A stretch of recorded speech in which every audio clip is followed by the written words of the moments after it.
Hi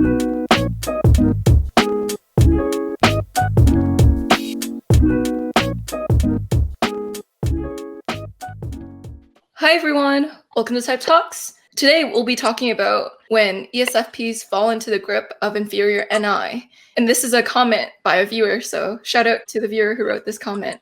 Inferior Ni is when an ESFP becomes withdrawn, anxious, and depressed. This is when they lose their character of being easygoing and their spontaneous nature under the grip of stress. And so I'm wondering about everyone's experience with inferior Ni and the grip, and how you have gotten over that, or how you've have overcome this challenge. Yeah. And so first, let's define the inferior Ni grip. So ESFPs, how would you describe that? Basically just being a lesser version of ourselves when we're usually, more spontaneous and we are more active and try new things. We become more reserved, maybe get a not as well of a developed idea of who we are and why we're meant to be here. And it's, for me, it's really anxiety inducing. It's just kind of a loss of purpose is how I feel, when normally that wouldn't necessarily be in my mind. It's our scary side. I actually had my wife say it. You're actually a little scary. Mm-hmm. And again, it's odd because, in our, as we call it, our flow state, we're, very easygoing, very accepting, very tolerant, and the opposite happens when we get in that grip. We're literally the opposite of that. Yeah, I think for me, what happens is too much living in the moment catches up with me. To use an analogy, it would be like overspending, and then the NI tidal wave comes up when you're overdrawn in the bank account and you're like, oh shit, what happened? How did I get here? What did I do? And I have more to say on that. There's short-term grips and then there's long-term grips. And I think they come from the same sources. And again, we can get into that more later. Yeah. Yeah. And to start this chat off, I'll have everyone introduce themselves. And so Diego, would you like to tell us a bit about you? Hi everyone, I'm Diego. I'm a pharmacist, an artist, and now a language teacher. And I'm here to talk about everything I'm not inclined to talk about.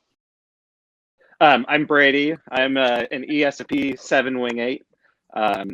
Joyce actually invited me here because I lurked in the comment section so much. And so I'm happy to be here. I actually do disability insurance for the government. Not a very ESFP style job. So NI grip applies. So I'm just super excited to be here. Yeah, and he has a blog coming out called Censors Uncensored to give you a real take on how censors are actually like uncensored. So that's really amazing. It's the beginning part of the process. So I've been formulating the idea with a few friends on Reddit. We've been talking a lot about it. And the idea is to, intuitives for the most part have been the driving force behind how the language is given out. So we want to give our perspective, a censor perspective of that. I'm still so new to this. I don't feel qualified to be like we're like this, official source of MBTI, but it's just kind of a censor perspective is the idea. Hi, I'm Shane Starr. I am an ESFP, and I'm also an Enneagram 3 Wing 2. And I'm a luxury apartment leasing agent in the Beverly Hills, West Hollywood, and Miracle Mile area of Los Angeles. And I'm happy to be here as always. Mm-hmm. Awesome. And John? I'm John, obviously ESFP, 8 Wing 7, sexual social.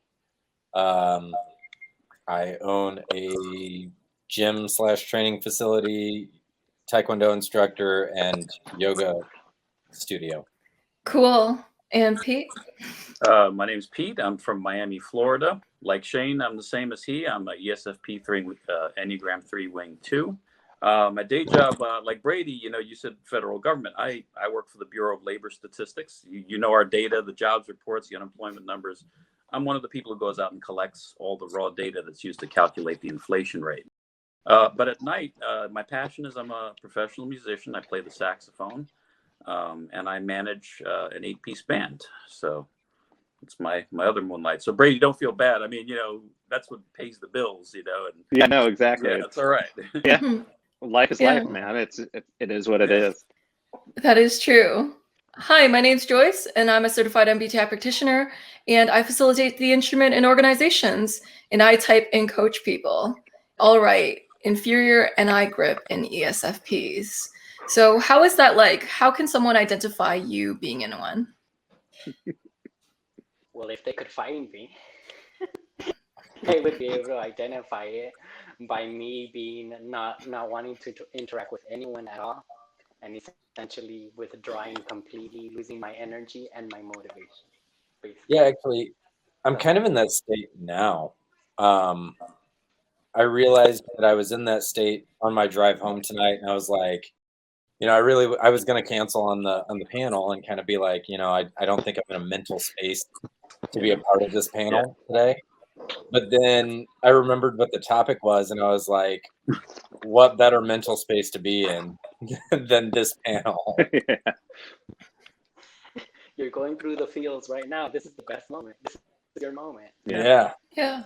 For me, it happens when, due to inferior NI, I've put off things that I shouldn't have put off, either whether it's bills or checking my bank account balance or getting my car registration renewed or my driver's license renewed for that matter, or paying my taxes, whatever it might be. I turn the other way. I prefer excitement in the moment to dull, boring handling bills and stuff like that.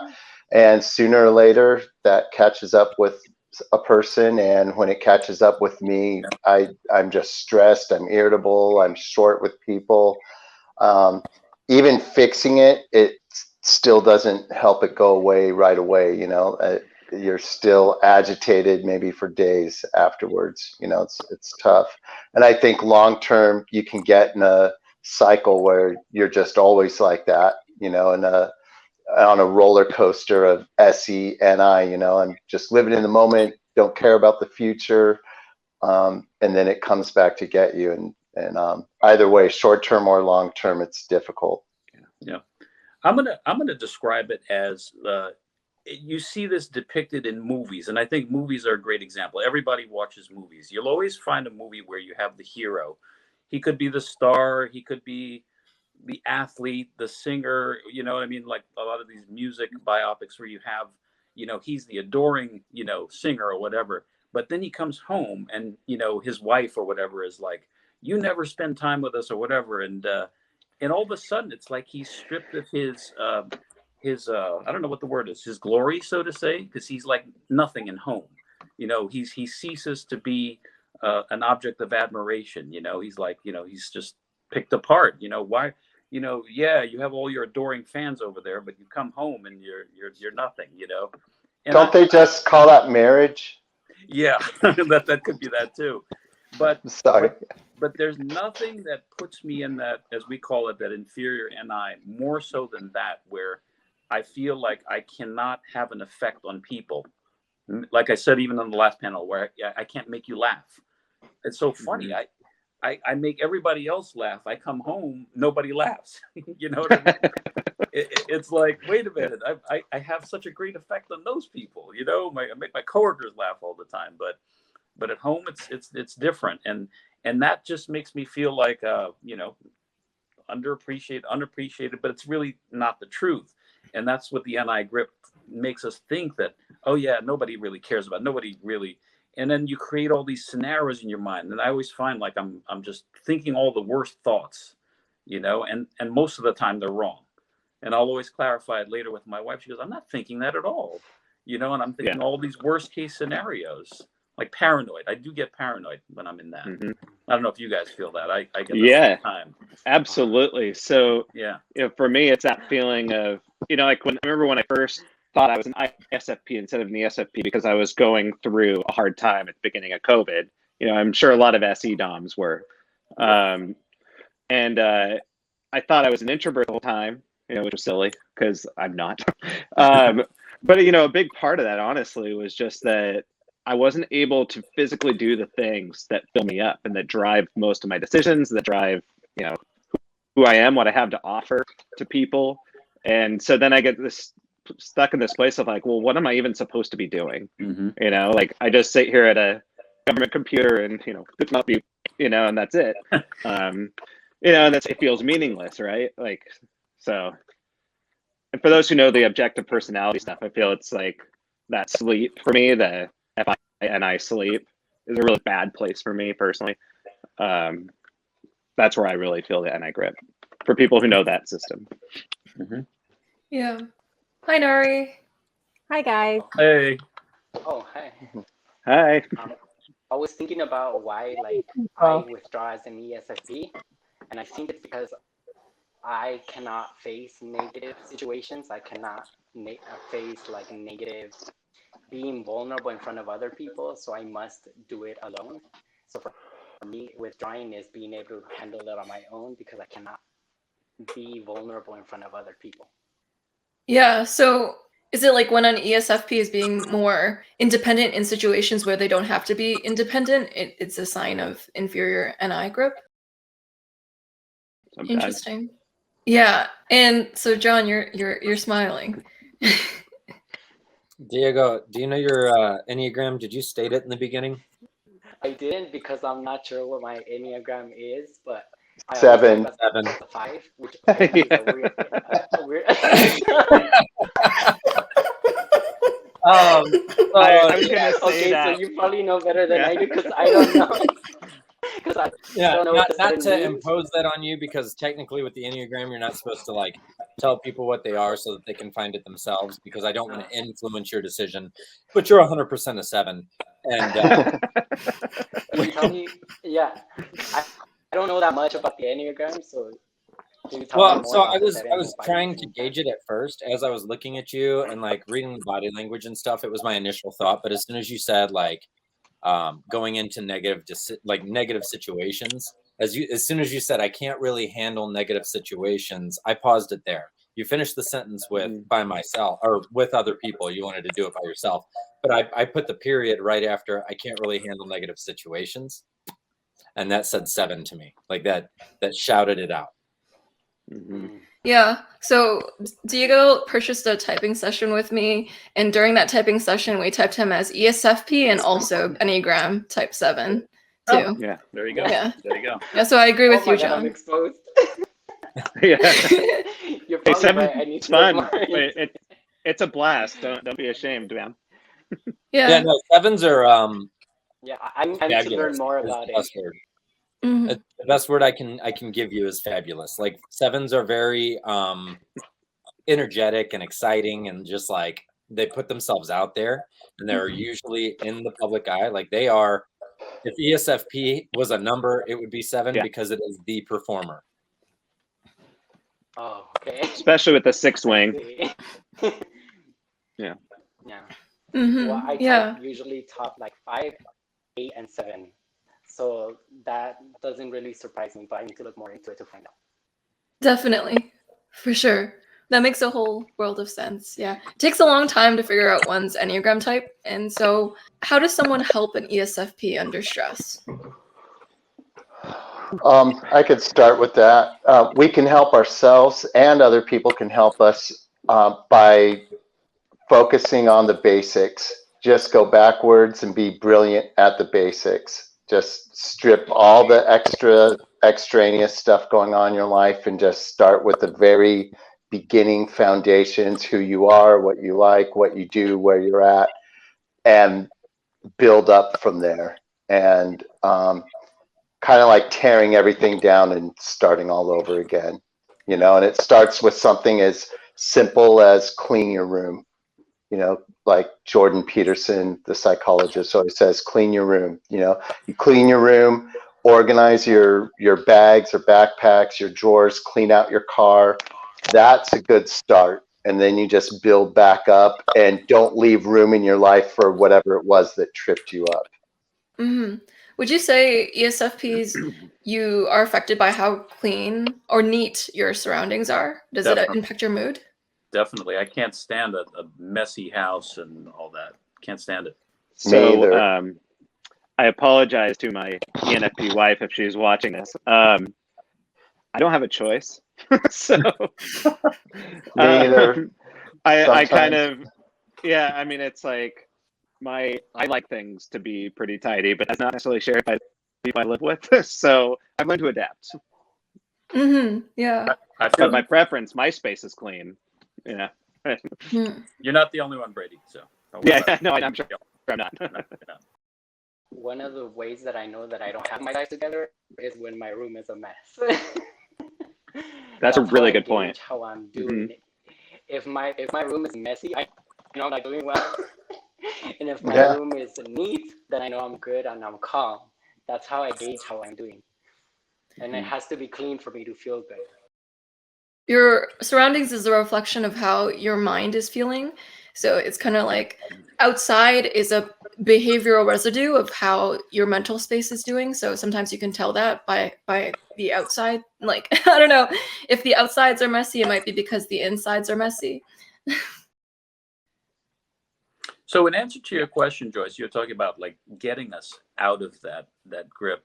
I'm going to answer it first with what is the worst thing for me. When people all of a sudden give like the pat answer, you know what you need to do? You really need to relax, and you need to do some yoga, because you have to center yourself. Here, let me show you. And so they'll tell you what you need to do, or they'll say, you really need to read this. You really need to read this book. It drives me insane. I don't want to hear that. All I want to hear is just, hey, look, you hear where I'm coming from? That's all. Just tell me you hear what I'm saying. You hear what I'm coming from. Let me have my moment. I'm going to get over this moment, but just let me have it. Don't give me a book right now. So John and I were going to have an intervention for you and have you go to his yoga studio, but I guess that's off now.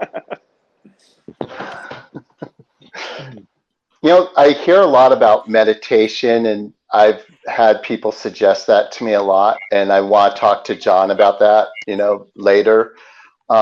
I still haven't really tried it. I mean, I focus every morning and do a workout during that, and I think that kind of helps keep me out of that NI grip. But that's something everyone who knows me, sooner or later, they suggest that to me. Hey, you should try meditation, or you should try yoga. And I'm like, yeah, all right, maybe everyone says that, and then I never do it. I don't know. Maybe John could elaborate on how doing that helps. And this is an open question for anybody to answer, but have you ever had a full conversation with yourself? Like a full-on conversation just to come to resolve. So you literally converse with yourself and reflect with yourself, and then like work out all the details until you come to a resolve for your situation. Because that's meditation. That's what meditation is. So when you go into meditation, it's almost like you go in with a clear mind, and there are thoughts that swim through. I like to think of them as trains, like, and this is just strictly me. I don't expect anybody else to understand the train analogy, but like there are trains going through constantly, and they're all thoughts. Like, what if they think X, Y, and Z, and it goes by, right?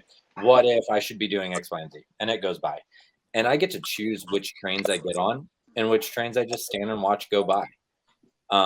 That's also meditation. You can either get on the train and follow the thought, or you can let it go and be like, I don't know why I thought that anyway. It just goes by. That's awesome. Thanks. Mm-hmm. But honestly, as an ESFP, as a person of action, and I think that's where we'll all struggle. And I'm speaking for everybody. I definitely shouldn't be, but we are generally pulled toward action. So if we have a thought, we get on the train, right? It has taken me a lot of work to step back and watch the train go by. Because generally, like, the first train that comes by is the fastest destination to wherever I'm headed. And so I want to grab it and go. Not always the healthiest, not always the best route. And so like it takes the meditation part is being able to step back and just be at the station. Mm-hmm. That sounds fantastic. Really cool. Yeah. I don't know if anybody have any of you ever done an isolation tank? that would be scary to me. Yeah. That's like claustrophobia is my number one phobia. I would hate that. Sensory deprivation is I have never like experienced something like that. I stepped into a sensory deprivation tank, and I did so with a friend actually that INTJ, so complete opposites, right? So when we got out of the sensory deprivation tanks, we had completely opposite experiences. I don't know if you guys have ever played with it, but it's definitely something to get into, because for the first time in my life, when I got into a sensory deprivation tank and I had no textile, like there was just nothing, like I couldn't latch on. It's dark. It's like you're dead. Yeah. So Wow. you're forced to, and this is not something ESFPs are a fan of, but No. you are forced to reconcile with your brain. You're first forced to hear your own thoughts and speak with yourself and sit there, because there's nothing to touch. You're floating, right? You're buoyant. You can't really feel the water because it's at body temperature. So there's nothing to differentiate between the water and the air. There's no sound. There's no light. You just exist as a floating brain, you know? And the issue there, like that I had at first, was I kept trying to feel my fingertips. I kept trying to find something sensory to like latch on to let me know I still existed. And then finally I let it go.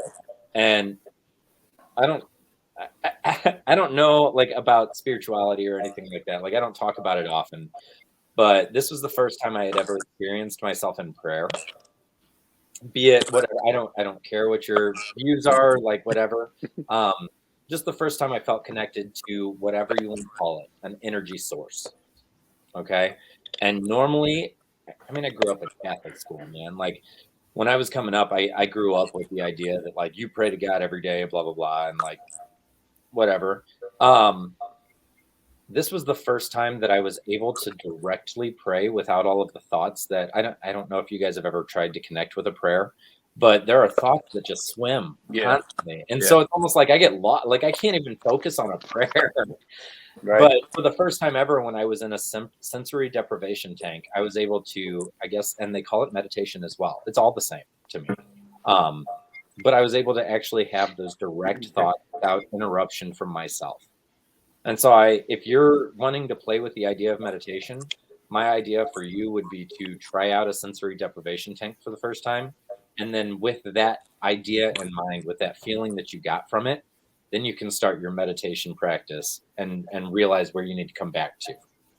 John, I'm not being facetious Cool. here. I would probably need a couple of Valium before I got into it. And the reason I say it is because I've had a full body MRI done. I remember they were rolling me in, and I said, "Nope, I can't do this. Can't do this." Mm-hmm. They gave me a couple of Valium, and then it was fine. That is my worst. I can't do it. I can't. Right there with you. Yeah. But on the other side, like on the other end of that, not to hijack your video, Joyce, but the person that I went with expressed that it was the exact opposite for them. You know, they're in IDOM, and so they're always in here. And for the first time, they were floating in this tank, and there's silence, and there's nothing. And so they said that they actually felt their fingertips for the first time. Like they felt the things that made them like sensory for the first time in their life. Like just took the time to feel their own body for once. So it's a completely different experience. Yeah.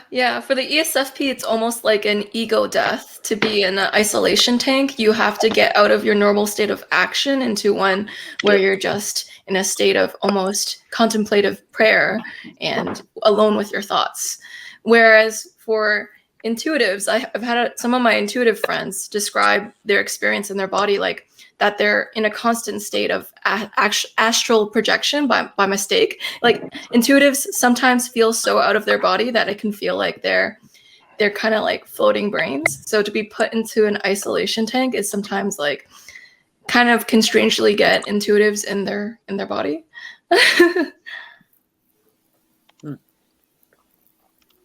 That's where I think you should start, Shane. Give it a shot. Yeah, I will. I'll check it out. I found it interesting because, like, realistically, there's just always ESFP stereotype, and I'm going to go there, but like, there are always 10,000 things that we're on. Like, we start 10 projects at the same time, and we've always got our minds so spread thin. But to us, it makes sense. Like the way that we're doing things makes sense. To other people, it looks like it's chaos, right? And for me personally, it kind of is chaos. Like as I go through, I'm like, Oh, I need to be working on this. Oh, forgot about this. Need to get back to that. Oh yeah, but I was still working on this. And so I keep bouncing. When I got into a meditative state, I was able to see the clear path. Like, these are the priorities. This is how it needs to happen. Let's go. And so it was actually pretty helpful. And I think adding meditation to your even just weekly routine, I'm not going to tell you daily. Like, I'm not going to tell you to every day. But like, even if it's just weekly, it kind of helps get that to-do list in order.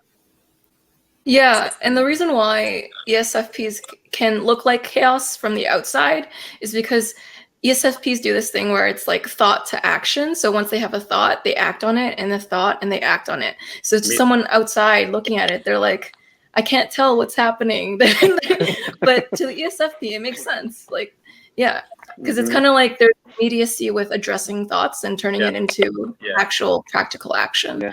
Yeah. Well, and we also run the risk of if we don't act on it right away, we'll forget about it and it'll drop. Yeah. And so I'm wondering, what events get ESFPs into the grip? If you guys want to share. This is only if you want to share. I'll start if no one else wants to. Good. Go for it.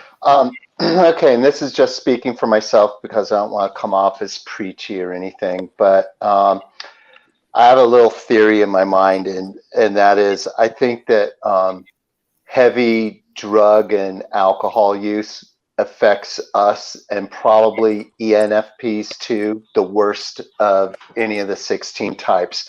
The reason I say this is because what does it affect? It affects your emotions and your physical here in the moment the most. And that's where we're at our strength. So like if we were fighters and we were quick, it's like making us fight in quicksand. You get an NI drunk and they're still going to just be all deep there. It's not as much of a difference. So for me, and again, I'm not saying this for anyone else's sake, not even other ESFPs. If you do recreational drugs or drink socially and you're fine, that's great. Good for you. For me, I just was doing it too much to an extreme, and that contributed to those NI tidal waves I was talking about. I'm not paying my bills. I'm saying stuff that I regret right away. I'm engaging in questionable moral conduct. Everything, my strengths about being precise in the moment, acting quickly with my FI values, all down the drain. And that can happen short term on a binge for a night, or it can happen long term after doing it too much for a long time. So a couple of years ago, no big event or anything. I just decided, you know what, I've had enough of this, and I went the other direction. And now I work out every day, every morning without fail. And it's kept me out of that NI grip. I haven't had a bad day in 2 years. I can legitimately say that. Nice work. So that's my story. And I'm sure everyone has a different story, but that's mine. Congratulations. Yeah, I was going to say. Congratulations. Yeah. Well, thanks. So I'd say for me, what gets me to an NI grip quicker than anything else is physical limitation. So if I'm not able to do what fills my soul the most, it gets pretty dark pretty quickly for me. So I don't know if that's because I used to do a lot of sports. Any sort of injury or setback. I got diagnosed with an autoimmune disorder, so psoriatic arthritis. It's kind of like rheumatoid. So like when that was all happening, I was in a really bad place because all of a sudden my identity was just totally stripped away, and I was left with, well, I'm the guy who used to do sports, and so who am I now? No. That's That would so be no, tough. that's kind of part FI, part identity, but it's also, I think, a lot of how you plan things in your life and what your purpose is revolved around things that we do and our action. So that's what hits me harder than anything else. Yeah, I'm going to have to agree with you, Brady. I remember I had hip surgery. This is back 10 years ago. I was in bed for 3 weeks, And then I had to have these boots on my feet to keep my feet upright when I was sleeping. That was even worse because it's so limiting. I couldn't, spread out when I was sleeping. And all I was doing was watching movies all day. I felt horrible. It's the worst. Oh, even my wife said, she goes, "Oh my goodness, you're talking negative. Everything was negative." I said, "Yeah, it felt horrible.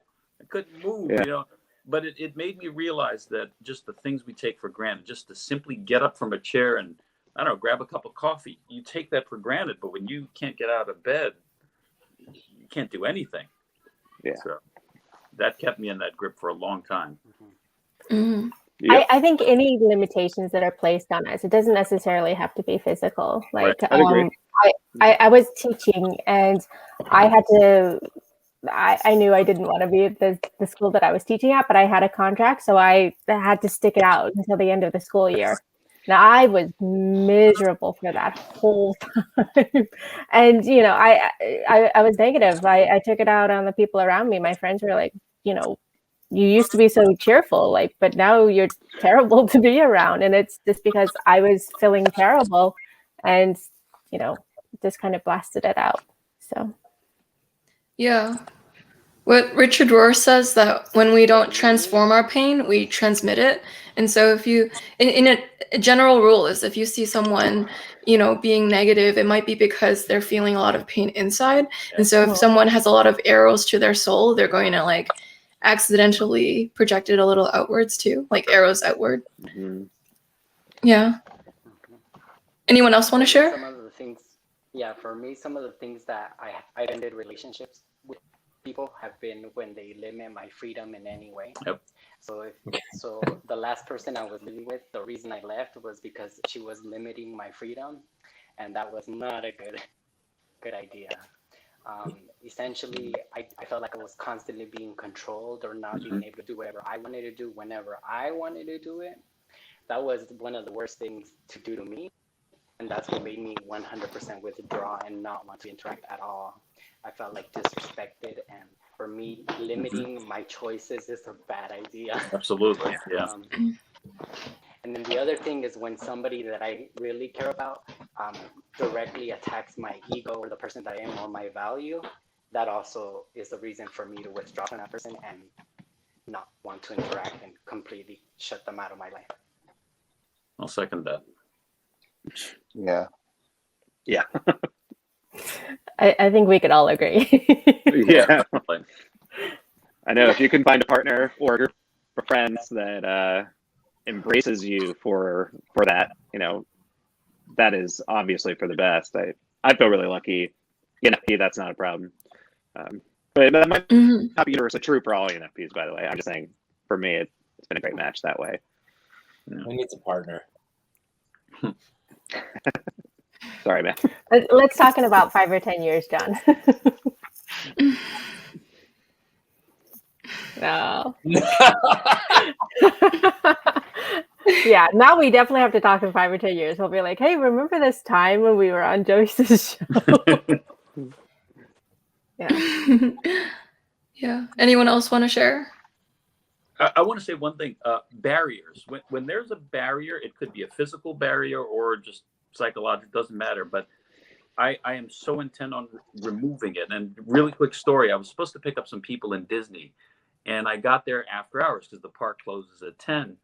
And you go through those toll things there, and they had all those little traffic cones there that you could not go through. I'm the type of person, I don't turn around. I don't even care if I get stopped. I don't care if a police officer says, what are you doing? I got out of my car and I removed the traffic cones so I can go through. I do that all the time. I don't care. I don't want to be impeded. I hate that. So. Hello. Hey, Sally. Hey, Sally. Sorry, I'm late. We got some balance here now. We're talking about ESFPs under stress. What events put you in your inferior Ni grip? Yeah, when number one is when I feel hopeless, when I feel trapped. Like if I'm in a situation where I'm I don't know, where it's like, give me your phone and we're gonna investigate you or something, or when it's like, Yes. or when you're like, you're not allowed to, like, from this point on, you're not allowed to this, and this. Well, I feel like I'm gonna get in trouble, and when it feels like everything that's getting ripped away from me, and then I can't get out of it. That is any under, like, for parental stuff or even school. If I feel hopeless, if there's nothing I can do to get out of the situation, then I'll start like catastrophizing like the worst case scenario and just get negative spiral, and it gets really dark too. Yeah. So this is an interesting. Yeah, that's really well said. So this is an interesting differentiation because worst case scenarios is normally associated with like ISFJs and ISTJs with their inferior NE, right? But I think that ESTPs and ESFPs also do something similar with their inferior NI. But when they say worst case scenario, what it really means is like this: NI, inferior slot, paranoia,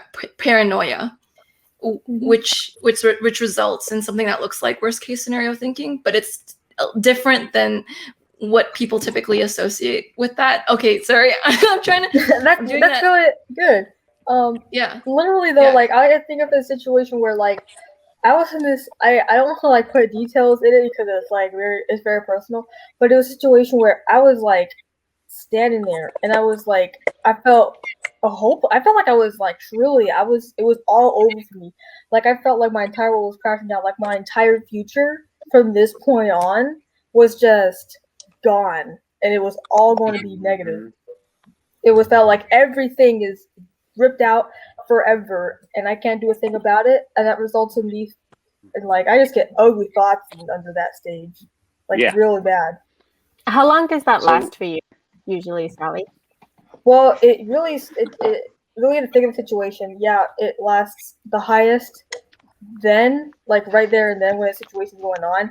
But then after that, when I'm alone with myself or I'm out of the situation, but afterwards, it lasts for like, it could last up to days, depending on how bad it is. But it's usually like it's the worst. It's at its worst for hours. Like it's at its worst whenever there's like in the heat of it, like a few hours after it's passed, that's when it gets the worst. But then they linger on days after, and oh my god, it's really insane.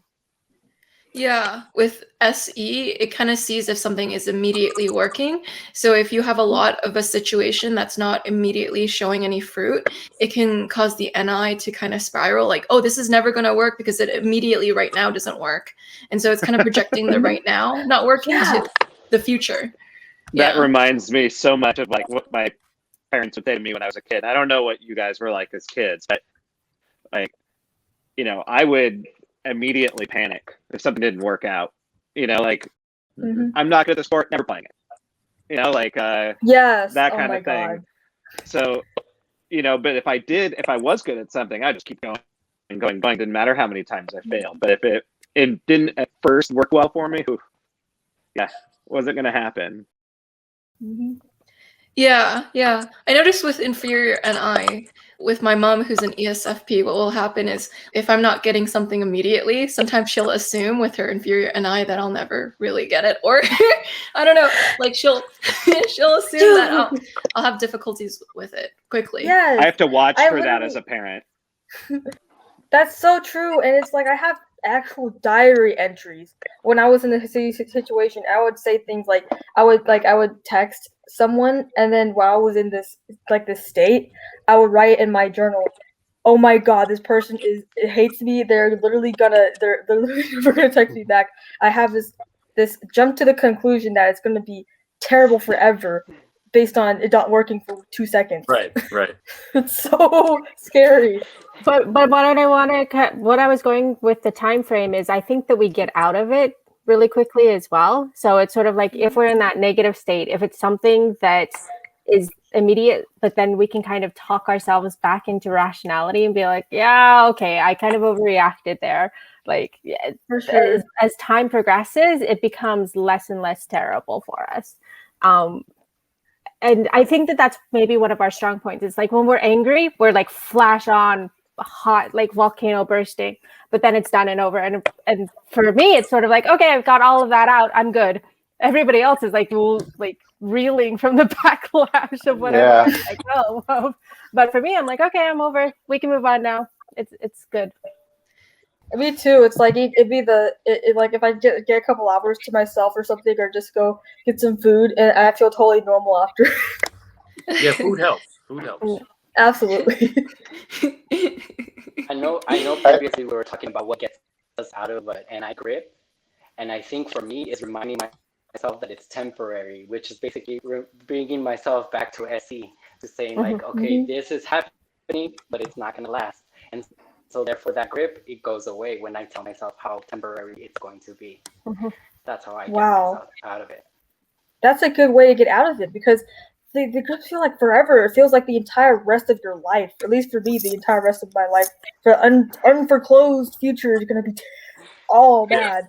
What's great about SE is like the more experience we have, that we can be like, yeah, this has happened already. Like, I've had this terrible experience before, and it lasted for what, like a day. So I can kind of get through this and suffer through it, and tomorrow will be better. It's definitely like that whole Annie song. The sun will come out tomorrow. I feel like if someone can get us out of that too, like someone you can trust that knows you, can be like, hey, you need to get off your ass and let's go, you know, and especially if they know you that way, you know, like that helps me a lot. If someone's like, hey, let's just go do something, you know, like I was a little bit nervous today before this. So my daughter, who's 7, she could kind of feel it. She's like, let's have a dance party. So we had like a little mini dance party, you know, and it was like, I just instantly felt so much better, you know, like it was like, all right, I'm good.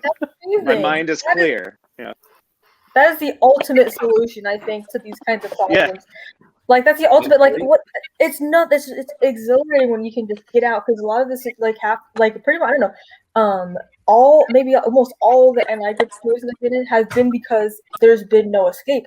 But once you give me that escape, even if it's like go for a walk or something, boom, it's back to normal. Sometimes it does last a long time. So like if I'm heartbroken, it's going to take a long time for me to kind of recover from that.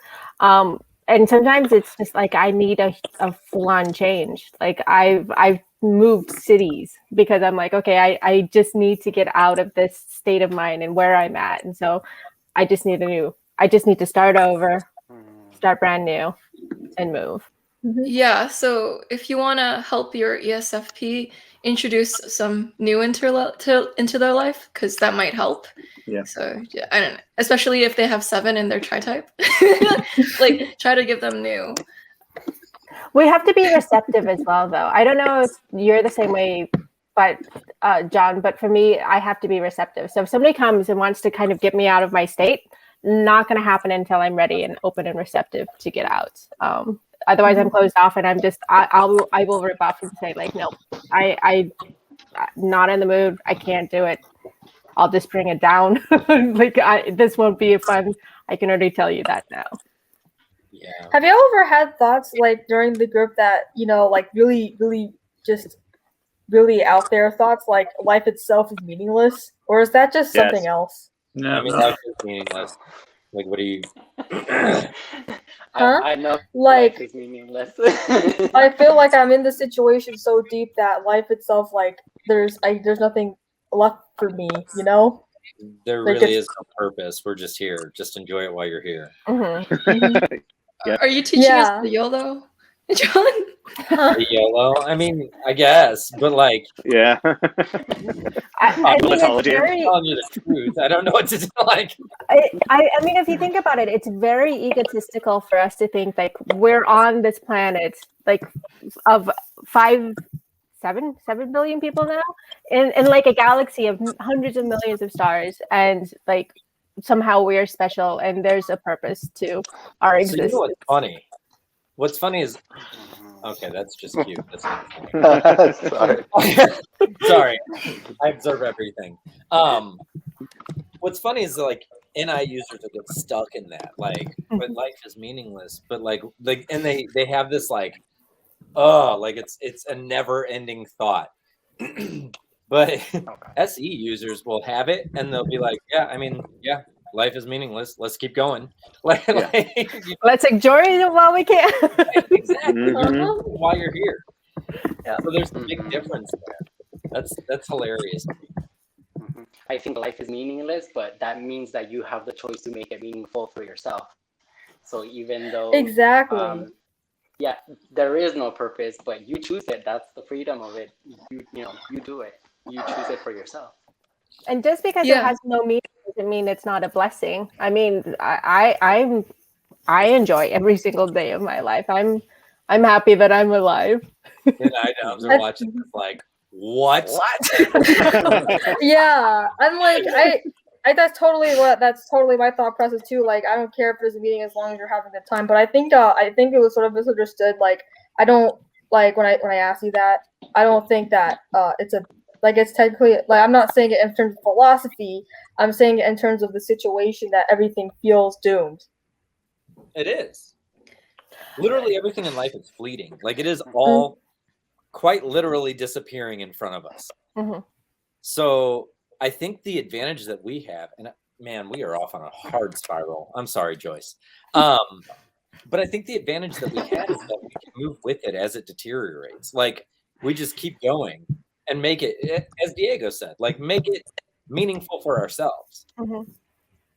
Yeah, it seems like ESFPs and ENFPs tend to talk about this philosophy of optimistic nihilism. So it's like, make the most of a bad situation. That's exactly the term that it's that like that. I actually was looking that up, and I'm like, holy crap! I didn't know there was a term for that, because I'm like, that's exactly how I feel. Yeah.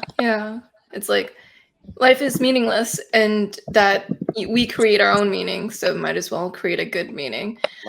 And absolutely. What this panel is showing me is the correlation between learned helplessness and depression. So it seems like when you are all describing the things that make you sad, it's a situation where you feel like you can't get out of it. And by definition, that is learned helplessness. So it's like feeling like no matter what you do, you're helpless. So helplessness breeds depression and anxiety. I mean, depression in ESFPs. Yeah. Helplessness or bad choices. Joyce, I would say when faced with making a decision that's going to be like a permanent decision, like one that you just can't really get out. And I'll never forget the amount of stress I had the months leading up to my wedding day. I remember it was like I was becoming somebody I didn't want to become. I had all these doubts all of a sudden, and it was really bad. And I hated myself for making my fiance at the time all insecure. Because I was now, as the days were getting close to the wedding day, it was like, oh my goodness, is this the right decision? And I kept doubting myself, whereas months before I was so sure, you know what I mean? I don't know if you guys have been that. Like, it's a lifetime commitment. It's so... Yeah. It is, but it's not. It is, but it's not. Yeah. I mean, it's all how you look at it. It's sort of like, yes, I want to keep to my vows, but really, you're only as trapped as you allow yourself to feel or be trapped. Mm-hmm. Yeah, I want to go back and just say on the topic of nihilism, I spent 6 hard years of my life in college and grad school studying philosophy and religion, and not all of us are nihilists. I mean, I studied existentialism, Nietzsche, Kierkegaard, all the thinkers of that brand, if you want to call it that. And I just think life is too beautiful and wonderful to be an accident, and I do think there's meaning to it. But we do ultimately have to choose our meaning for ourselves. That much I'm in agreement with everyone else here. But so, for instance, whether you believe in God or not, or whether you believe in absolute morality or not, you still have to choose to agree with that. It's still your choice, and that's the beauty of life. And I think that's what we all have in common. Yeah, it took me a while. I was in a period of time before I even was aware of that, because I don't know. I was just then I learned more about you're upside down. I found that's what MBTI helped me find was what was my own meaning, because I didn't really have my own meaning, because like that's what I used to not have my own meaning, and it was really weird. But then but MBTI said, well, you're your own person and everything is available to you, and then I just eventually met more people, did more things. I'm like, yeah, this is exactly how I want to live my life. And then to see all of y'all talking about it, it's so refreshing. Like to see other people with the same mindset. Yeah, yeah. I want to like throw in here, Shane. Thank you for like bringing some light to this, because I think we got real dark real quick. I want to add to that as I stated in the very beginning of this, I am currently feeling that Ni Grip. I'm currently in that like deeper space where I just really don't want to. So I appreciate you for kind of flipping that. Added to that, I want to, Nari, you're 8 as well, right? Mm-hmm. Yeah. Added to that, I think we feel it double, twofold, because when you go from 8 to 5, it kind of is the antithesis of what ESFPs go into in that Ni Grip. So it's almost like double the reclusiveness, double the inner depth of thought, and like dark. I don't mean to like state 5s as dark, but like deep thought kind of sometimes just it reveals the darker parts of ourselves. Yeah. It shows us who we can be if we allow it to kind of consume us. And I don't want to speak for all of us, but I would say that most of us don't feel like we want to become that. So we fight back and we become ourselves again. We kind of come back into, so that's how we kind of get out of the Ni Grip. But as an 8 that goes to 5, we can feel it twofold. So when we say it's like meaningless, it really has no point. I feel like that's kind of just where I'm at currently. And so I appreciate you for bringing the light back into it. Oh, well, thanks. Yeah, we appreciate you, Shane. And well, all ESFPs like to feel appreciated. And on that count, I would say, I think Diego brought this up, is when someone doesn't show appreciation, like at work or something, and starts micromanaging you or telling you, that word investigation. Someone else brought that word up. I hate feeling like someone's watching me, waiting for the next mess up or something. Yep. And that can get us in an Ni Grip real quick. I'm overall a real happy person, but you can flip that switch in me fast, so yeah, something to watch out for. Mm-hmm. Mm-hmm. I think that that's something that people should be aware of as well. Is when we are in a grip and we're not feeling ourselves, we can get kind of we know the buttons to push to hurt, and so we can say things that we don't mean because we know it'll hurt. And it's just I wonder if it's a defense mechanism where like just we need you to get away, so I'm just gonna push this button. I feel like I am always on the same page with you, and it makes sense, when we share the same, all of it. Right. But like, there is a part of me, and I think I've talked to Joyce about this. Like, I've nicknamed it like Shadow John. It's like the darker version of myself that I try to stay away from. But my shadow comes out to play sometimes, and when he comes out to play, he destroys. Like, so whether it's a relationship, work relationship, real relationship, whatever, doesn't matter. When I hit that Ni Grip state, and I am just trying to be alone and be me, and you keep going, I will destroy it. Like, the things that I say can be vicious, but they are on point. It's things that we have observed, paid attention to, and especially when people think that we're not observant, because we're always kind of in that like laid back, relaxed state, but we pick up on it. Like, we're aware of what's going on around us. And at the point that we finally bring to your attention everything that we have observed, it is all but too far gone. Like, there is no recovery. And so I try to keep him, Shadow John, at bay. I try to keep all of that away. So like when I feel like I'm starting to go into that Ni Grip, I kind of recluse, not for just my own protection, but for the protection of the relationships around me, because I will burn them. Yeah, burn down bridges. It's so there with you. Yep. Yeah. Looks like Diego's resonating with that. Yeah. Yeah. Oh, Are you because sure you're I did it. I basically did it. I totally did that just like a couple months ago. I was like, let's burn this, and it got burnt. Oh my god. I love it. I I love how don't he feel says bad, it so man. I did it joyfully as literally an well. hour ago, so it's all good. I let him loose, he cut up, and now Now you're good to go. Okay. Why are you so I was joyful under- about burning those bridges, Diego? it feels so good. Because some people deserve it. Okay. Anyways, I'll just say this. I was under somebody who was very controlling over my life.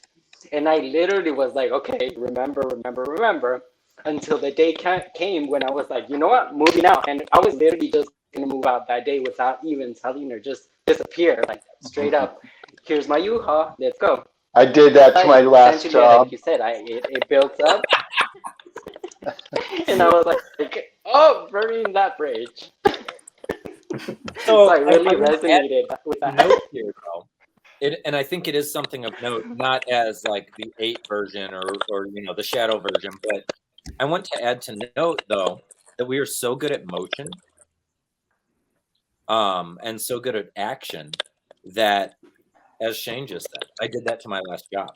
It really doesn't matter if we have a next plan. Like it really doesn't matter if we've got a plan B or what the next point is. We will figure it out on the way, and we're confident about it. And so, like, we can burn this bridge now, and I'll figure it out tomorrow. I'm going to bed. Like, I'll be all right. I'm going to sleep fine tonight. And tomorrow morning, I'll figure out what my next career path is. Yeah. Yeah. So much action. Next step. Here we go. Let's take it. Mm-hmm. I think, you know, on those same lines, this is a line out of a movie, a sci-fi movie called Prometheus. He said sometimes to grow, you have to tear everything up first. And he was talking about humanity itself. But I think one of the beauties of being like the phoenix and burning yourself down to ashes, you know, if you want to be saved, if you want the new life, you have to die first, symbolically. You know, you can't get a new relationship till you destroy the last one. You can't get a new job till you quit the last one. You know, you can't juggle through life. That's worse than picking the wrong thing. You know, so in order to make room in your life for something new and better, you have to obliterate the other thing, like cancer, get rid of it. And I think that's why Diego I'm out of here, and me with my job. And I bet the rest of you have had your own examples, right? Yeah. Yeah, it's like you can't heal in the same environment that made you sick. So you have to like burn the bridges. You have to get rid of the thing that's making you sick in order to get better. Yeah. I wonder if that's because like our weakest function is NE, and so we never see like, hey, you could come back. Like that's a path for us. Like we have like a straightforward path. It's sort of like just one way. Like we don't have multiple paths that we can go on. We're like we pick a direction and we go straight forward for it. Mm-hmm. I think that's what I like about being an ESFP as opposed to an ENFP. Because we share a lot of the same difficulties, but they're like a ship without a rudder. Just, you don't know where it's going. Our SE grounds us a little bit better. Yeah. John, you Now, have they see I know what options to we say, don't. but then you would John. Sorry. There's just a lot here. There's a lot to go off of and a lot of spirals that I want to go to, but like I don't want to derail our topic. Yeah. I think this is something I mentioned, Joyce, the other day with you, but like I find it so funny that MBTI practitioners, MBTI fans, like the people that are just getting into it and everything, we tend to get into it because we hate ourselves, right? And I don't want to like go that dark with everybody, but like when we're looking at our types, like especially Enneagram, and Enneagram is like one of, and I could be speaking completely out of turn. I'm sure you'll get comments on it that I am, whatever, they can come to me. That's fine. But like when we start researching our type, like we read about it and we're like, no, I'm not like that. I hate that. Like I hate those things. Right. And then we get further into it and we're like, no, that can't be true. Like I hate that too. And we find that like we sink into this almost as, and I think most people that I've seen, at least in the typing community, they've sunk into it and they use it as an excuse. Like, well, yeah, I'm not a fan of that, but I do that because I'm an ESFP, right? Like, and it's Right. just, I'm so tired of that in this community because the whole point is integration. But conversely, what Shane just said is like the quote that I have not heard in the type community in a very long time, because he said, that's what I like about being an ESFP. And that is so Yeah. refreshing. Like to hear that statement is just refreshing as hell, because I'm so tired of like just victimizing, you know, like, oh well, it's just that way because I'm an ESFP, or like I'm just reclusive because I'm an INTJ, or because I'm a 5. I'm just aggressive because I'm an 8. Like when we first get into it, we're like, I'm not aggressive. I hate that. I hate aggression. And then we're like, no, I am. And then we're like, okay, I'm 8. And like we just like, there's so much negativity around it. If we could just look at things sometimes the way that Shane just did and say like, this is what I love about my type. That's where integration starts. That's where it happens. Like that's when we can start to love our own type and see where the benefits are. Then we can look at the benefits of other types and start to work toward them. So I don't mean to spiral here, but I love that. Thank you for that. Yeah. Oh, well, thanks. Yeah. I agree. My whole purpose for getting into MBTI was not because I hated myself. I actually really like the ESFP. When I dug deeper past the 16 personalities, like when I dug deeper into like the functions and the stack, I'm like, this is a really, really cool type to be. I'm super glad that I'm this type. I do have like feelings of inferiority when it comes to like NI, because I'm like, oh God, I wish I could go deeper. Like I want to go, but I'm just like, I feel like that limitation I put on myself. But I embraced MBTI because I love learning about why people do the certain things they do, and like why it's like so counter to like what my logic is, and sort of like, what is that? And so now I've kind of got to, okay, that's Effie. I got it. Got it. That's why they're so self-sacrificing. Not the same way here, but I understand now. Yeah. Do you guys hear the clicky noises? Yeah. Yep. Yeah. It's going to be 10 times louder in the video. So we have to figure it out where it's coming from. I think it's Brady. Not to call you out, Brady, but I think it's you. Well, my video's all crazy right now. I know that much. I love when you're upside down for a second there. Yeah, Do you I have- had to flip it over because in classic, ESFP style or whatever, I didn't charge my phone and down to 10%. So, anyways, do you want me to? Mine's low leave as and see how well. it goes and then come back on? Do you have headphones? Or I earbuds? did, and then they died. So I can put on earbuds, but it's going to look like I'm in an air traffic controller. For sure. I'll try it out. All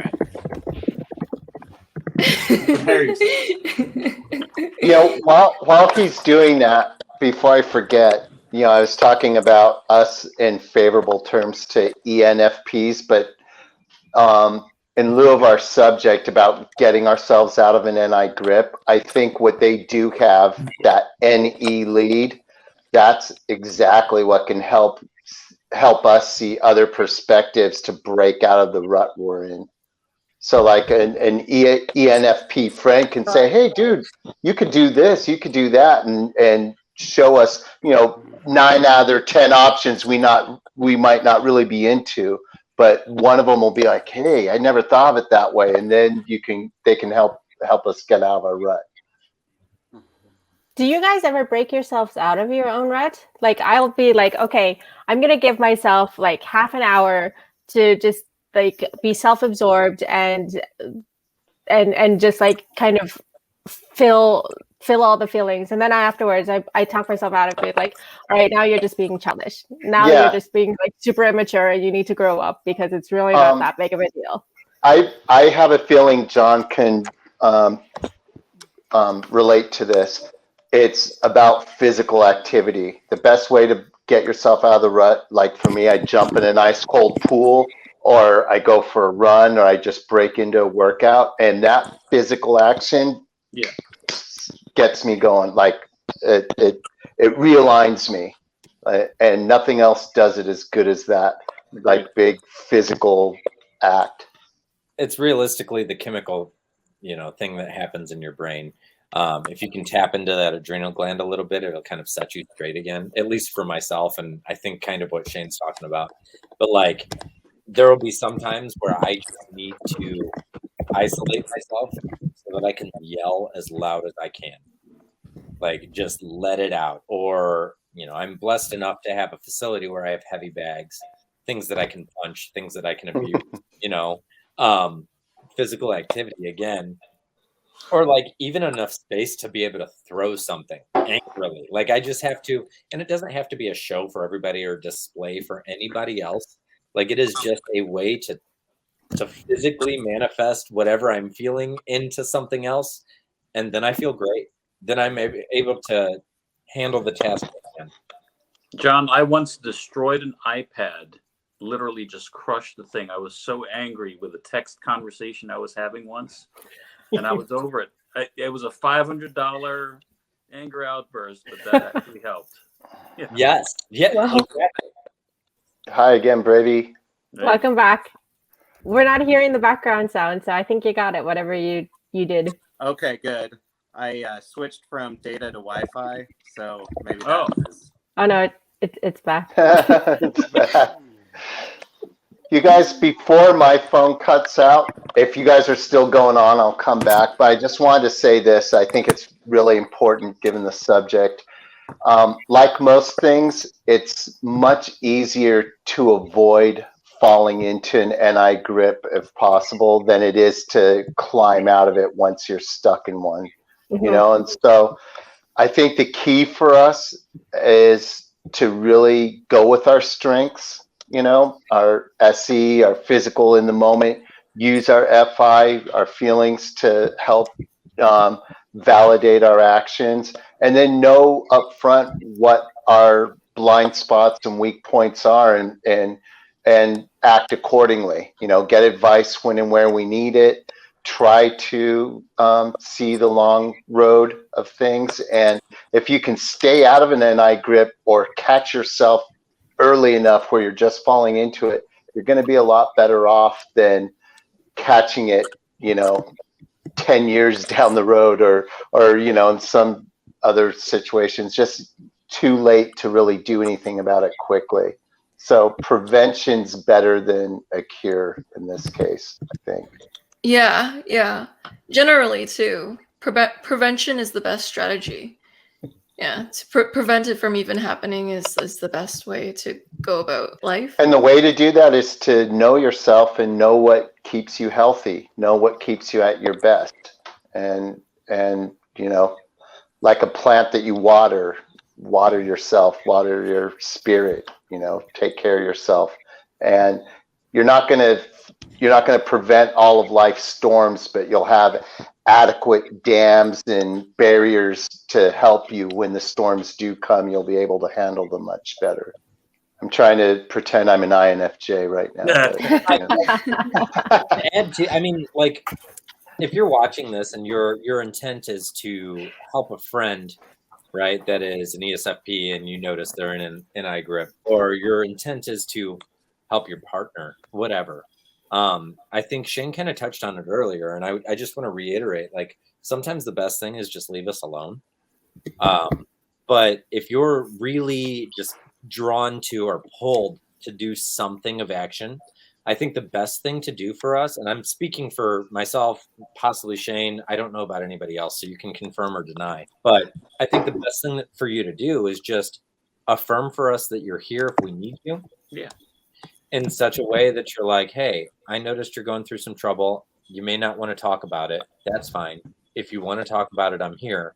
But but I love you regardless. And that will set us on our path to do our own thing. And if we want your help, we'll come back to you for that. Like, because you've already set up a safe space for it and you've already allowed us to come to you. But you're also saying that you're not going to force it or like force any kind of advice on us. I think with that feeling, we might actually come to you. Without that feeling, leave me alone. Right. Interesting. Or buy them a punching bag if they're physical. Yeah. That is a good comment on forced advice. If you're used to getting forced advice, it can make you want to seclude yourself when you're in a sad situation because you already know how people will react. The last thing an ESFP wants to hear is you should X, Y, and Z. Oh God, yeah. I'm so tired of people going like, you should be doing this. Like, life isn't should be's. It's just life. It just doesn't work. Like, so leading with that sentence or leading with those two words, you should, or if I were you, I would. We don't care. We don't. Like, we've already got our path in motion. We're going to do what we want to do. So either listen to what our path is going to be and then maybe give advice after that, or just stay out of the way. Like, just move. I love Diego. He's kind of like a reaction video in a person, you know? Yeah. You've been in so many reactions. Honestly, I feel like lately he's been my cheerleader. I love it. Like, because I'll say something, he's like, yeah, and I'm like, yeah. I wonder if it's is it just you guys, or is it just me, or do you guys also feel the same way that I don't want advice unless I ask for it? Right. So even if I'm not in an NI group and I'm telling somebody a story and they're like, oh, well, you should do this. I'm like, yeah, I could do that, but I don't want to do that because I'm just relaying information or like explaining what's going on here. I've already got kind of a path laid out that I know I need to do. I forget who said it. Somebody earlier said, like, sometimes we need somebody that we respect. They didn't use that word. They said somebody that knows us that way to just say, get up and go. I think the true term that came to mind was respect. Somebody that we respect, or a mentor. If I have a mentor where I'm like feeling sorry for myself and I'm just like, I don't want to talk to anybody, I don't want to do anything, but I have a mentor that's like, get up, then I'm going to get up. Right? Somebody that has earned my respect, I'm going to get up and we'll keep moving. But if you it has to be someone respect though. Right. And that's a big key to it. But the best way to earn our respect is to create those spaces for us where we can literally just be ourselves. And if you've already created that space in the past for me, or you've modeled the action of get up, if I've seen you in my same situation and you got up and kept moving and you tell me to get up, darn right, I'm going to get up. But if I haven't seen it and you haven't earned my respect and you're like, get up, I'm going to be like, yeah, okay, keep moving. What this shows us is the importance of rapport building in getting someone to trust and listen to you. So you can't just tell someone you should do this. You should earn the respect. And then when the time comes, like, they'll listen to you when you give like a piece of advice, because it's a good piece of advice. I don't know. Right. Exactly. Yeah, I literally do any advice given by people that I don't really, it takes someone like I admire you to, like, someone I admire to give me advice, I'll follow it. Or if I asked. I think it gets back to what John was saying, in that, like, if it's somebody that I respect, it's because they gave me space. I've seen the way that they think and the way that they handle things, and I know that I would do things the same way. So I know that, hey, if they're giving me advice, it's advice that I would do. I've had people give me advice where it's just like, well, I don't like how you do things, so why would I take that advice? Right? Yes. Sometimes when people are trying to be helpful, and this is something nobody's brought up that's really, it bothers me so much. So I'm having my moment, right? Whatever, NI grip. And it sounds like they're being understanding and sympathetic, but then they'll weave something in. But you really were impatient there, and you really should have waited. And then so it's like they're like contradicting you and all that. And I almost feel like they're beating me when I'm already down. And Sally, I want to say, if I was feeling like really lousy, let's say the boss did something, I would want you on my side because I think you'd swear and you say that piece of, Oh yeah. you know, I would support exactly. I want to know. I'll be fully on your side, 100% on your side, and I want the same back for me when I'm in this situation. If you're leaving a little bit like not on my side, then that would be, but that would be therapeutic. That you'd commiserate with me and you'd be angry on my behalf, but not like telling me, you know, you really, I don't think you handled that well. Dude, oh my God. I'm so glad that you addressed that. That's a feeling that I never thought that would be put into words. Because like when I talk to someone, I want them like, I want to I just want to be on the exact same page, not like you're one page off, you're close on the same page. No, on the same page. Like, I want to be able to talk to you and we're just like, yeah, you're just hype each other up, you know? And I do the same. I do that for you. And then if we do that for each other, guess what? You're going to have my full respect. And I'm going to be at the top of my list of people I love and enjoy the company of. Here's a question for you, Pete. Is that only in the moment, or can people come back and say, like, with you, like, cracking you up 100% in the moment, but then, like, 2 weeks on the line, but like, so, by the way, let's revisit this. Did you think about the step where you had caused this to happen in the first place? I probably wouldn't want to hear it. I'd probably not be receptive because the reality is I can analyze myself. Usually, almost in every case, I know, I was probably wrong there. I probably was too impatient there. That's usually my issue. I'm usually impatient about it. I want to do things now, and I suffer for it. I need to delay gratification a little bit, you know. So. But no, I'm stubborn when it comes to that. Yeah, I don't like to hear the Monday morning quarterbacks, as they call it. Those who, you know, analyze it, and it's so easy. It's already past. You know, hindsight's 20/20. So. So I got my start with security work. Like, currently, I have my own private security company. We do bodyguard work and stuff like that. But like, 10 years ago, I got my start with casino work. There was a nightclub and a casino, and my team got contracted pretty often to just make sure that, like, if things went sideways, we were there. And there were often times where I would grab somebody and be like, this person's intoxicated, it's time for them to go. I'll take them out in the hallway and talk to them. And then as I'm talking to them, I'm kind of like, use our gift of observing, right? We pick up everything that we can. And while I'm doing that, we'll either escalate, de-escalate, or get you out. Like, there's 3 situations that are going to happen. You're either leaving in cuffs, you're leaving voluntarily, or we've talked and I'm like, oh, okay, I made a mistake here. You're going inside. Have fun. But there were several times when we had a new person that contracted us. Say it was the head of security that night. And I would bring them out to the hallway and do my evaluation.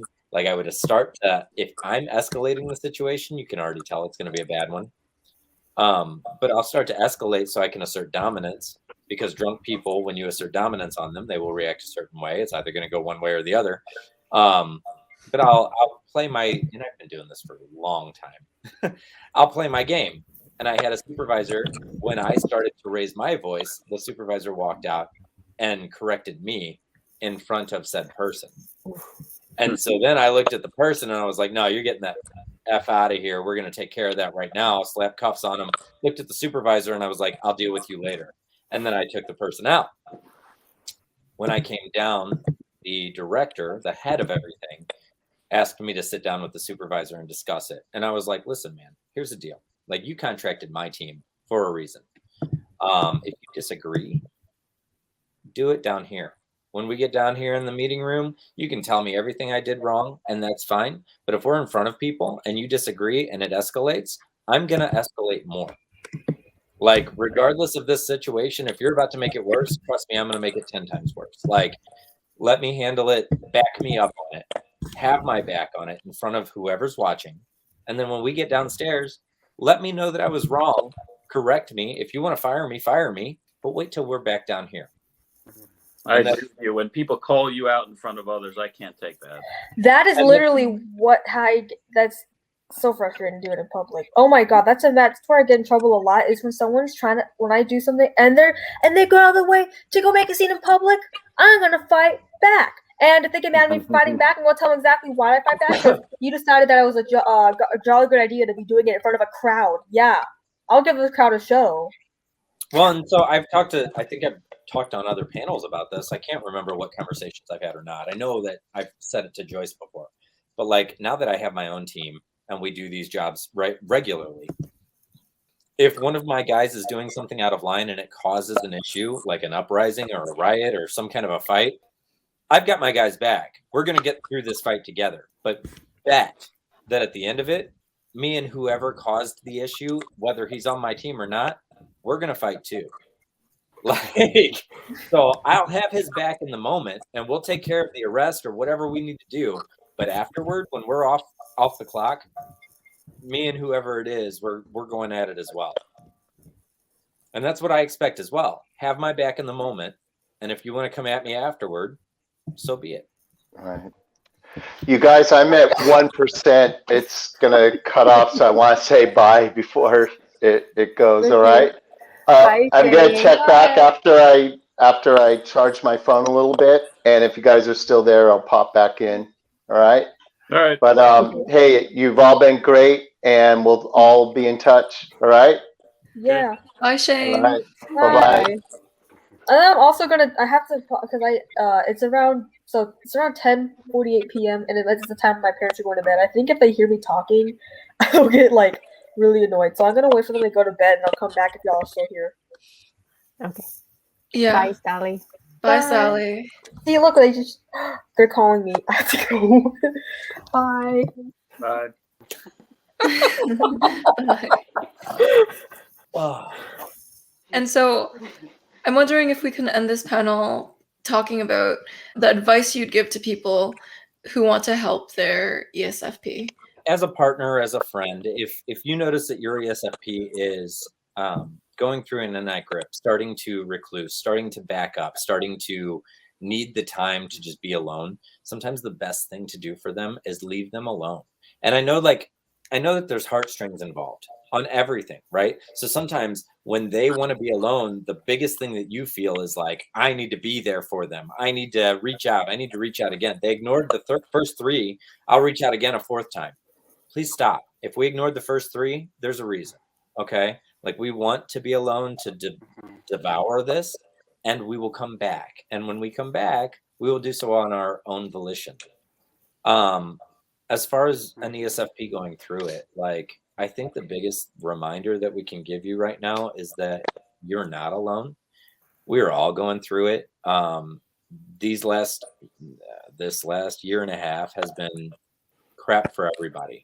It's been hard for everybody. We're all going through our own problems. We're all going through our own issues. If you do feel the need, honestly, I can probably say for all of these people, and I don't know you all very well, but I can say that I've gotten to know you, right? If you do feel the need, like I need to talk to somebody or else it is the end all be all, I'll reach out to me, like go for it. You know, most of these people I feel like would say reach out as well. Yeah. But realistically, I want you to know that if you just want to be alone through it and deal with it in your own way, you'll get through it. It'll be okay. Like we're all still here. What is the saying? There's a saying that's like, you've survived 100% of the bad days, right? So far in your life, you're still here. Like we all are, and we all go through some stuff. Yeah. And I think just that, as an ESFP, take some time for some self-reflection. Sometimes it's not comfortable for us, or it's not necessarily what we want to do, but it's something that we need to do and kind of get to the core of the issue, the core of the reason. And is it something you can change? Like identify it. Is it something that you can kind of remove from your life? I think that that's one of the reasons why we're so resilient. We have no problem cutting out the toxicity from our lives. And so look at yourself, figure out where that point of toxicity is, and don't feel bad about cutting it out. I think that's not to piggyback on you, but I think that is one of the things we get stuck with, right? We get stuck in I, and what is an I? It's that deep thought state of like, this is permanent. It's not, right? None of it is. So if you can just find anything sensory to latch onto to remind yourself that this isn't going to last forever, and you're going to get through it. That's going to be the fastest way to find yourself out of it. Mm-hmm. Yeah, for me, like I said, I always get taken out of my grip by remembering that everything is temporary and nothing lasts forever. Mm-hmm. You're not going to last forever. Your problem is not going to last forever. Every other problem that you had that was similar to the one you're having now didn't last forever. And so eventually you're going to get out of this problem. And you got over this problem in the past or something similar. You're going to get over this problem too now. So for me, it's always moving me out of, it's always reminding myself that none of the other problems I've ever had lasted so long. So that always gets me out every time. I would add too that if you have a problem that does last a long time, that's kind of an irreversible one, you know, like maybe a major illness or injury or a death in the family or something, you can at least find ways that to either ease the pain or to adapt and adjust to them. So it's not always going to hurt as bad. It may still hurt. You may still have to deal with the grief cycles and everything. Well, for me, it's not so much that I would want people to, you know, like leave me alone, because there are times when that is definitely, like you said, John. But for me, I get myself out of it by doing fun things. That's exactly what gets my mind off it. It could be just playing games. You know, like I play poker with my friends once a week. And like my wife knows sometimes when I'm in that, what we call Ni grip. She doesn't call it that. She just calls it when I'm in my pissy mood or whatever. But the thing is what helps me is she goes, you know what? You should hang out with your friends tonight. Just go. I know that'll help you, you know, just have fun. And that's it. Just knowing she's giving me the freedom. Yeah, that's you enjoy doing that. You know, you need a little time, you know, to unwind. But it's not that she's trying to solve it. She knows that that's something that'll help me if I just have the freedom for the whole night, just go. And I'm miraculously better just after a night of just doing something that's an enjoyable activity for me. Gets my mind off of it. Not just temporarily, it actually helps me. I process it. It's like it's a program running in the back of my brain, you know, and I'm somehow resolving my problems through fun. Mm-hmm. Yeah. Those are beautiful pieces of advice. And so I'm wondering, ESFPs, what has been the sweetest thing someone has done for you when you were in a grip state? So like a concrete example. Leave me alone and understand when I need to come back. Like when I come back out, not making me feel guilty about taking that time. Yeah, exactly. Yeah. I would say for me, I got out of a grip when I moved a couple months ago, when I thought all my options were gone, that I was going to be homeless. And I had an ENFP friend give me alternate possibilities of things I could do. So that person talked about ENFPs giving you all these possibilities of what you could do that you never thought about. Get an ENFP friend. They will tell you what the crazy ideas and the good ones too. And you pick the good ones. So get somebody who's going to give you a lot of choices and then pick the best choice. Mm-hmm. Yeah, I'd say for me during the beginning of COVID, when I was feeling really trapped, you know, stuck in the house, stuck in a place where I couldn't go do the things I wanted to do. My wife and I, you know, we were talking about it, and she was like, Brady, or you could just, you know, one night a week, get on a Zoom call with your friends. I've got everything with the kids. Yeah. And I mean, that for me was life-changing in that moment. You know, also an ENFP, Diego, it's interesting. I think we just get each other in that way. But yeah, it was great because like all of a sudden I had all my spark back. I had my, you know, I was getting my laughter back. I was playing with my kids again more. And all it took was one night where I didn't have to do all the responsibilities and I could just be a goofball on my own terms, right? And then I give her the next night and it works great. So that was for me the sweetest thing I could think of. Yeah, that's true. When someone takes off the pressure that you're dealing with, like takes the load off, that you can just relax and do the things that make you happy. Yeah.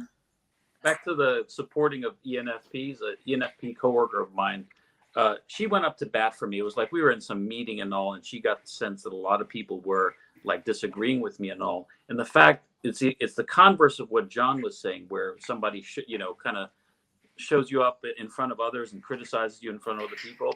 The converse actually helps me when somebody, you know, sticks up for me in front of a group. And she did that for me in a meeting. She actually said, no, but he makes a good point there. You know, before you, you know, react harshly, consider, you know, and she gave all these scenarios, and that I felt supported in front of other people.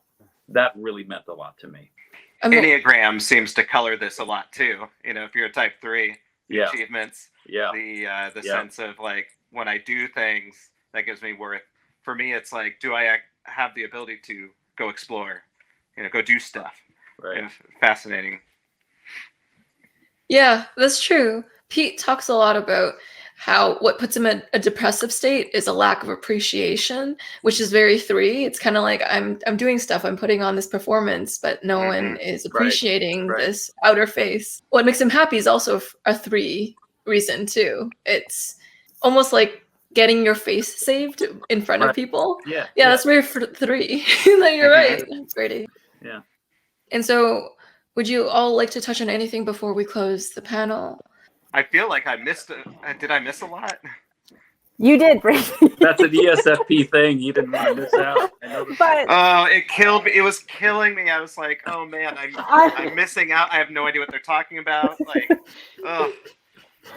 But it's okay. We were We'll have talking more behind panels your and you back. can join. And You know, I hope so, because I was so looking forward to this and I was having a great time, and then I saw my AirPods and my phone were both like at 10 or 20% at the same time, and you know, that Yeah. feeling of missing out, that is a stressor too. I remember when I was a kid, and I'd look out my window and like all my neighbors on the block were packing their cars going to the beach. But I knew I wasn't going to the beach, and just seeing everybody, their flip flops on, packing their car, that feeling of being left out is, I don't like that either. FOMO hits me so hard. Like I just, Yeah. it's brutal on me, and if I elect not to do it, I'm okay. I'm like, yep, have fun. That's great. I'm just opting out of here. But if it's something that's out of my control, oof, it's rough. yeah. That is true. And so thank you everyone for coming out and sharing all your secrets to how to rescue an ESFP from the depressive depths of whatever they're experiencing. Yeah, this will help be like an antidepressant to the ESFPs who need it. So thank you for being an ESFP antidepressant and helping those in an NI grip regain their happiness and regain their oxytocin and dopamine. Yeah, really cool to have 2 new members to this crew. Y'all offered a new twist to these panels. Yeah, and Diego, there's a sunflower on your chest, and you are the embodiment of a flower in a human. like it's so fun watching you react to all the ESFPs and going like, yeah, relate. Oh yeah, yeah. Your reactions are so fun to watch. I'm so entertained. quality reaction. I really relate. I'm like, oh my god, yes. I know. Yes, I'm like you go boy, you go girl. Yes. Yeah. Because I relate so much, but I don't want to interrupt, so I want to be like, yeah. yes. Yeah. And I want to say I want to talk about what John was saying about how there's ESFPs who are like ashamed of being an ESFP. I want to say, do not be ashamed. You're part of one of the most colorful, like confetti dropping, performing, amazing, sparkly people out there. You have the ability to shine so bright, and you just need to let it be and not judge it. Just let it be. Like you will shine, and that's awesome. We need people like you. We need people like us. Right. Agreed. Yeah. Let your sparkle and glitter show to the outer world. It'll benefit society. Yeah.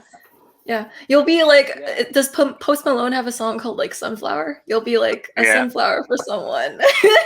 You'll have that like yellow radiance, that glow, that addition to the atmosphere of the world. So don't be afraid to embrace your ESFP. We need to have our own unique entrance, like we all need to enter with like glitter or something. Something like that. That's what we need.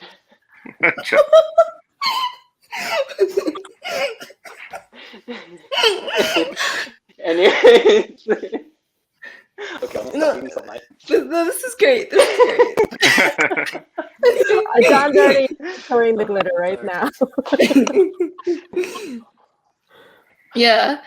So the P at the end of the ESFP code means performance, because it's always a performance. Sometimes that's pretty darn true. Yes.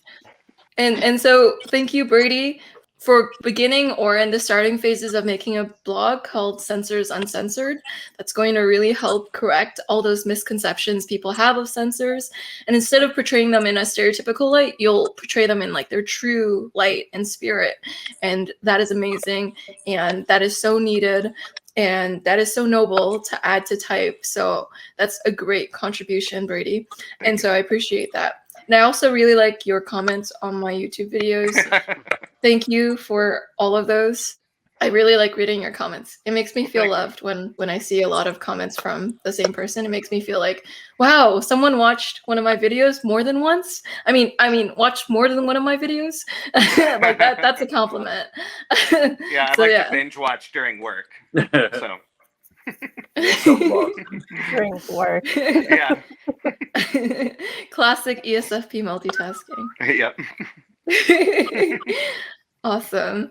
Yeah, John, thank you for those really philosophical talks. It's very noticeable that you've been developing your NI, because you just brought like the conversation into a philosophical twist, and it's really helping deepen our souls, and it's really helping challenge the ways that ESFPs can really regain happiness. You mentioned very, very new ideas like the isolation tanks and how that can be helpful.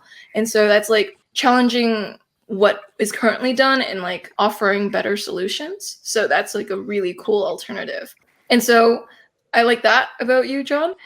And I also really appreciate your protective spirit, and how whenever someone tries to get at me or like attack me on social media or on YouTube, you're like, your eightness just totally like gets ready to like bodyguard.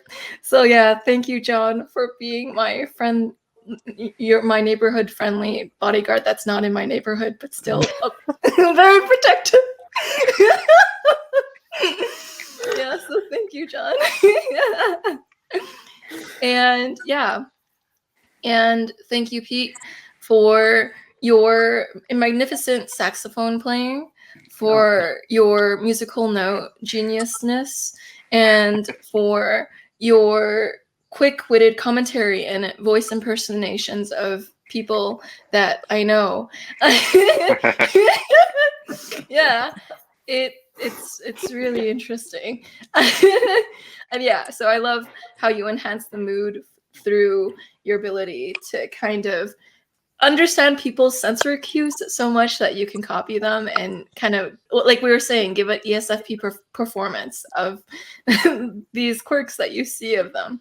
Yeah. So you're able to take these things and then you're able to twist them into something more fun, and that we can always rely on you for that. Thank you. And yes, and thank you, Nari, for coming out and really telling us to look at the source of the toxicity. Toxicity? Did I say it right?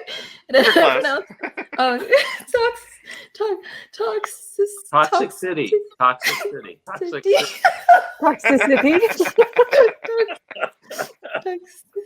Why do I have this thing with certain words? I don't understand. I have it with certain words too.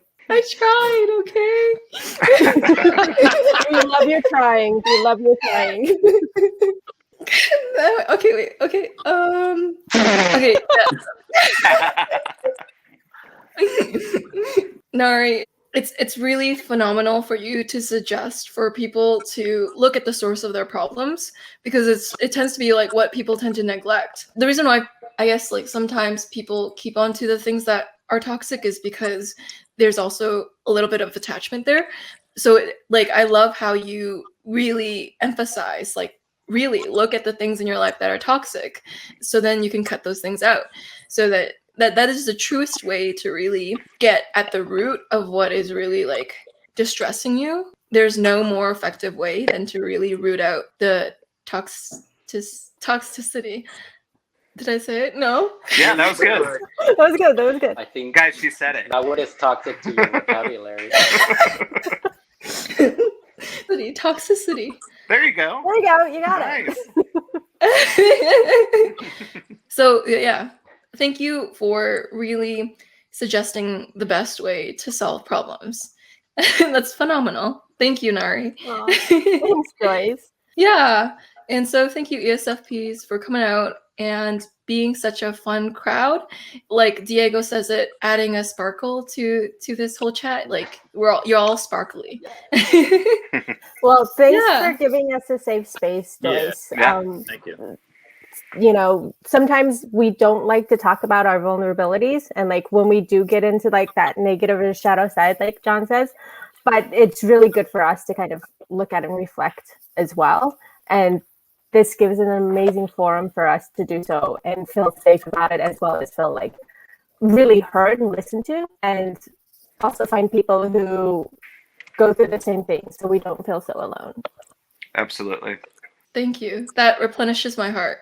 It brings my heart to full HP. So thank you for that. You bring us to full HP all the time as well. This is a very refreshing sort of experience to be a part of. Absolutely. Awesome. And so thank you everyone for watching. Yeah. And I'll see you all in the next episode. Bye-bye. Bye everyone. Bye. Bye.